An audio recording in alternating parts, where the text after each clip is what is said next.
welcome to Manchoca Vlogs, and for today we'll be sharing one of our travel diaries. So for this month we went to Puerto Princesa, and we'll be sharing tips with you on how we arranged our tour and how we planned our DIY city tour here in Puerto Princesa, Palawan. So before we start our video, please watch our intro.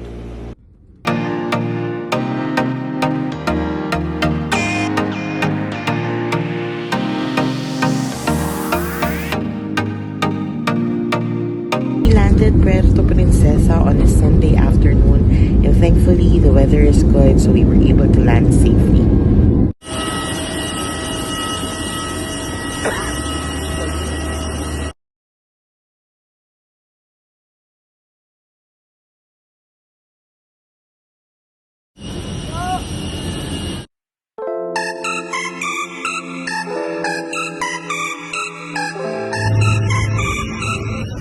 The airport here in Puerto Princesa, Palawan is very clean, and there was no queuing and lines, so we were able to go out immediately. And good thing we don't have any check-in baggage.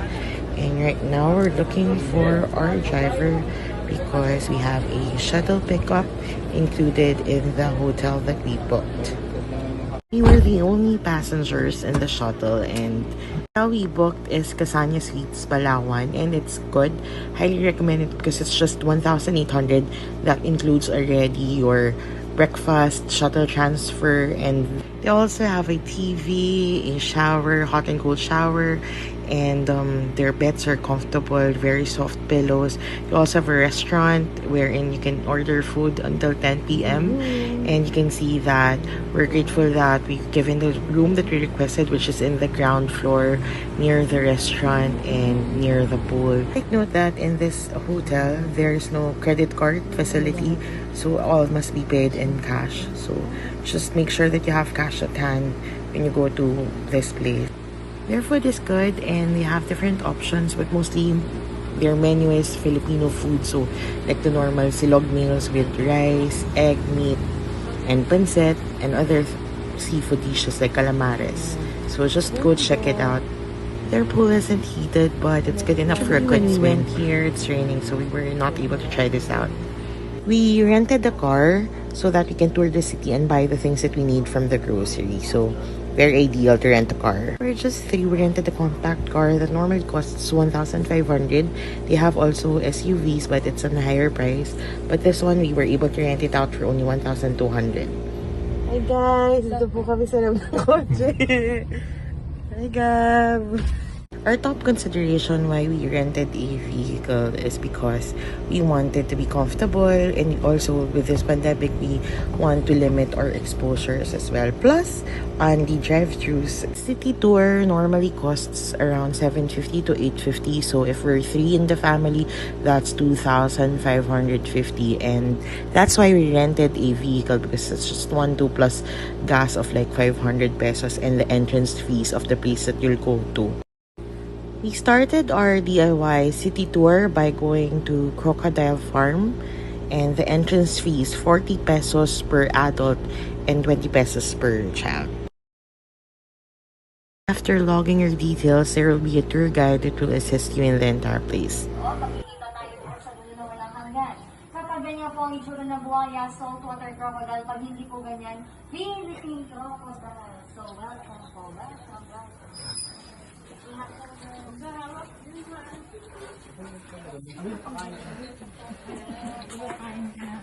Careful po, baka madulas. Careful. Wala pa namang sasabi. Crocodile paint. Parang lakot. Ganda ng crocodile paint.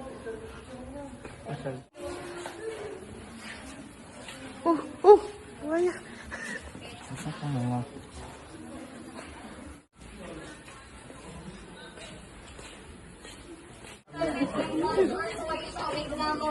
Kasi mabagal po ang metabolismo ng buhaya. Laki nga. 7 meters. Di pa tayo nakabot dito? Hindi na po, sir. Yung ganun kalalim yung tubig yung tubig ng buwan. Alright? So, kayong nakadalawa po na dito sa bilak. Oo. Kung mapapansin niyo po yung color yellow po dun sa may drainage area niya banda, yung color yellow. Yan po ay pupo. Gogi. Abot tayo yan. Importante po yan everyone sa tingin. Kahinaan ng buhaya, ano po tingin niyo? Mata. Bakit? Bakit po mata? Pero po talaga, sir. Magiging hindi na po pantay ang ating ecosystem. So, importante din po sila para mga paru-paro at ikaw na tao. No? Ano bang kailangan gawin? Respeto ng existence ng bawat isa sa mundo. Okay?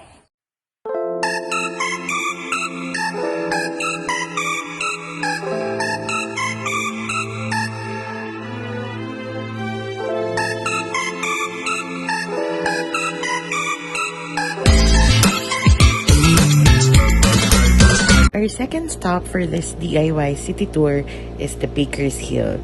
They're known for their hopias, and one thing you need to try is the pastillas hopia. Very, very yummy.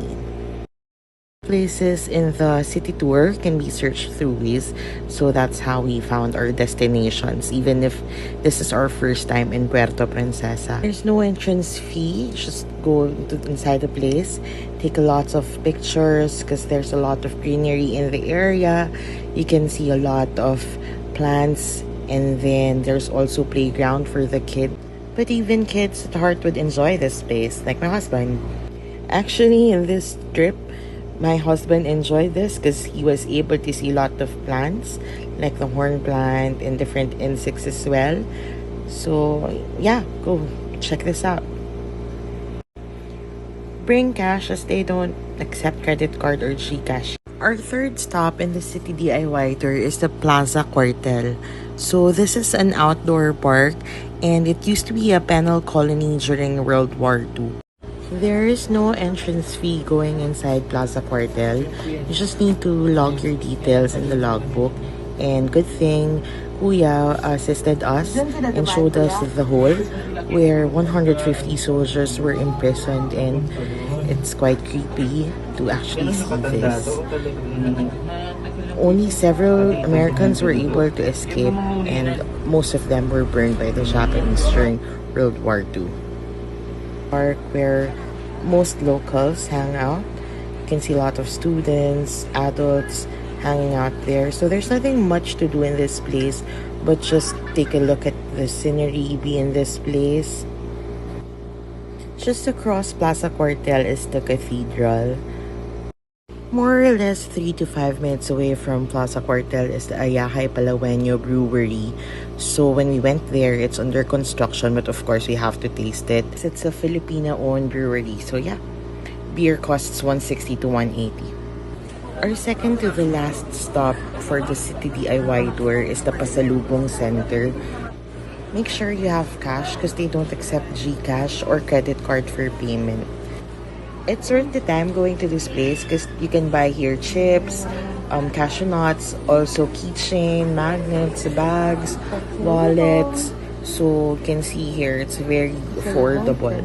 City tour usually ends here at the Baywalk, and this is where we will have our dinner here in Boodle Fight at Puerto Princesa. So you can see yung daming seafood. Magkano kilo ng hipon dito, te? Ito, malalaking tahong. Magkano to? 200 po yung order, ma'am. 30.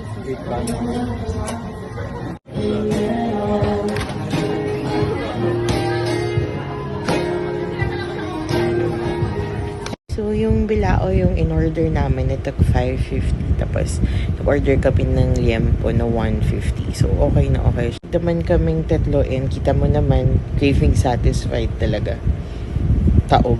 Night off sa pagmumuni-muni sa tabi ng dagat. So that's it. I hope you enjoy our DIY city tour at sana may mga tips kayo nakuha. Thank you!